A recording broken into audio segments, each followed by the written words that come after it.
মানে 5-6 বার রাত্রে এরকম 1 ঘন্টার উপরে আধা ঘন্টা এরকম আমার সাথে মেলামেশা করতো। আমি বলতাম কি ভাইয়া দেখেন আমি না এগুলো পারবো না, আমি এত পারতেছি না, আপনি আরেকটা বিয়ে করেন, তাও আমার সমস্যা নেই, তাও আপনার হাত থেকে আমার মুক্তি দেন, তুই পারবি, তোরই পারতে হইব, এই কথা বলতো। কানতাম তাও আমার ছাড়তো না। যখন মেয়েদের মাসিকটা হয় মাসে মাসে, ওইটাও মানে বিশ্বাস করতো না, বলে একদিনে শেষ হয়ে যায়। আমি বলে নাটক করি, এটা হইলে বলতো যে আমি বলে নাটক করি যে এটা একদিনে শেষ হয়ে যায়। ওই অবস্থায় আমার সাথে মেলামেশা করতো।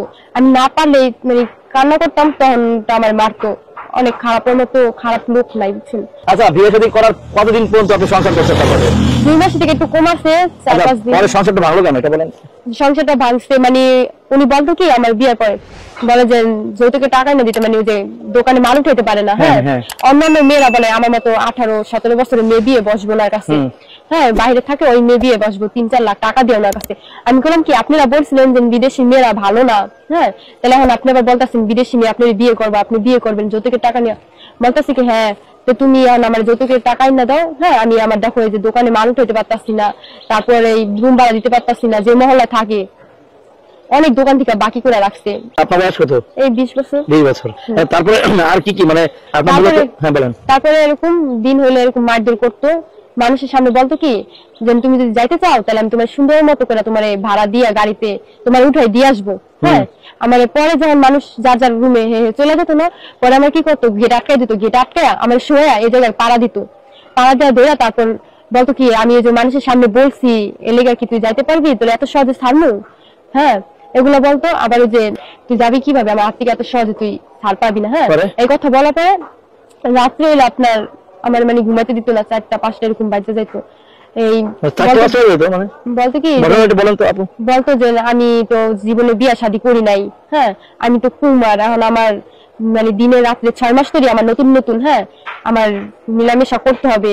হ্যাঁ, যে আবার মানে 5-6 বার রাত্রে এরকম 1 ঘন্টার উপরে আধা ঘন্টা এরকম আমার সাথে মেলামেশা করতো।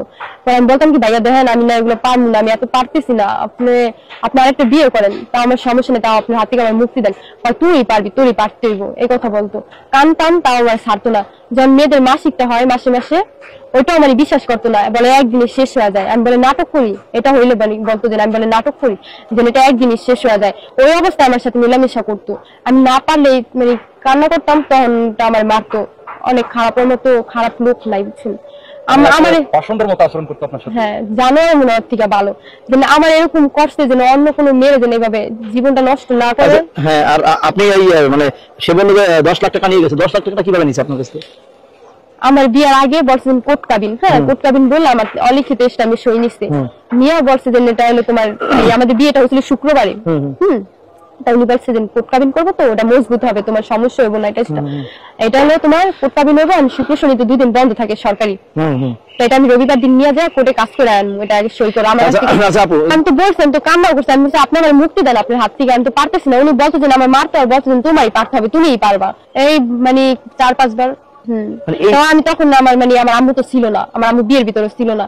পরে আমাদের এটা হওয়ার পরে আমার আম্মু আয়সা করছে ওই জায়গা থেকে বাসা ছেড়ে আসার পর আমি তো কাউকে বলতে পারতাম না। উনি আমার মানে বেশি মানুষের সাথে কথা বলতে দিত না, জানেন এরকম মানে আমি পাশের রুমে যে আন্টি ছিল নানি ছিল ওনাদের বলতাম কি যে নানি দেখো যে এমন এমন বলে কি ও মনে হয় কিছু ওর সাথে খায় আসে বা কিছু খায়, এই জন্য নারী তো পাওয়ার কথা না। আবার উনি এটাও বলতেছেন কি আমি তো জীবনে বিয়া শাদী করি নাই, আমার কি নাই, আর আমি জেলে ছিলাম দেখে কি হয়েছে, আমি সব শেষ করে দিচ্ছি, এই কথা বলতো।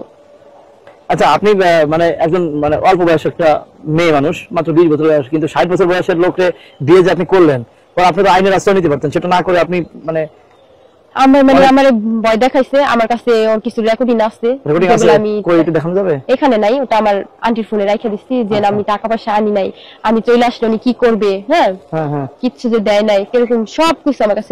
এখন আপনি কি চান? আমি এখন ওর হাত থেকে মুক্তি চাই, আমার টাকা পয়সার দরকার নাই। হ্যাঁ, আমি তো মামলা করছি, আমার ওই মামলা দায়েরানোর জন্য তো আমার নামে মিথ্যা অভিযোগ দিচ্ছে যে আমি ওনার টাকা পয়সা নিয়ে চলে আসছি। এই বিষয়গুলো কি পরবর্তী সময় আপনার আম্মুর কাছে শেয়ার করছেন যে এই আমার অত্যাচার করে এইভাবে? না, আমার সাথে যোগাযোগ করতে দিত না। এখন তো আপনার আম্মু আছে ভাই, এই বিষয়গুলো কি সে জানছে? আমি যখন আপনার যে কোর্ট থেকে মানে ওর বাসা থেকে যখন আইছি, আমি তখন সোজা আইসা আমি যে ইকুইরা থানায় আমি জিটি করছি। জিটি করার পরে ওনারা বলছে যে কোর্টে যায় মামলা দিতে, আমি কোর্টে যায় মামলা দিছি।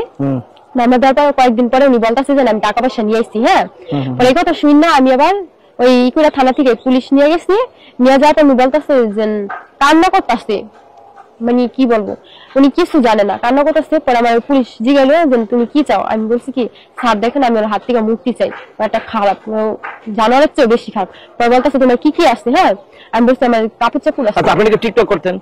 টিকটক আমি তো আর ভাইরাল না, সেলিব্রিটি না, যদি আমি এরকম হইতাম তাহলে তো আমার অনেক ছেলেদের সাথে মেয়েদের সাথে মানে ভাইরাল হয়েছে যারা, ওনাদের সাথে আমার সাথে টিকটক থাকতো না।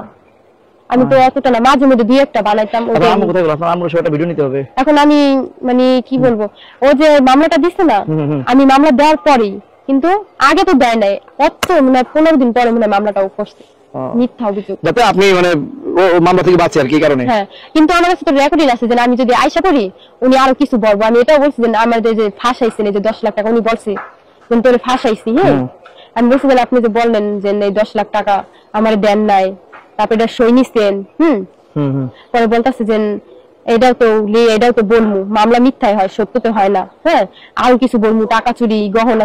সো দর্শক শ্রোতা, ভিডিওতে অবশ্যই লাইক কমেন্ট শেয়ার করতে ভুলবেন না। ভিডিওটা যদি ভালো লেগে থাকে অবশ্যই আমার চ্যানেলটি সাবস্ক্রাইব করবেন, পাশে থাকা বেল আইকনটি অল বাজিয়ে দিবেন যেন নতুন ভিডিও আপলোড করার সাথে সাথে সবার আগে আপনার কাছে নোটিফিকেশন যায়। আর যারা ফেসবুক পেজ থেকে ভিডিওটি দেখছেন অবশ্যই আমার ফেসবুক পেজটি ফলো করবেন, ভিডিওটা আপনার বন্ধু বান্ধবের কাছে শেয়ার করে দিবেন। দেখা হচ্ছে নতুন কোনো ভিডিওতে, সে পর্যন্ত সবাই ভালো থাকবেন, সুস্থ থাকবেন, আল্লাহ হাফেজ।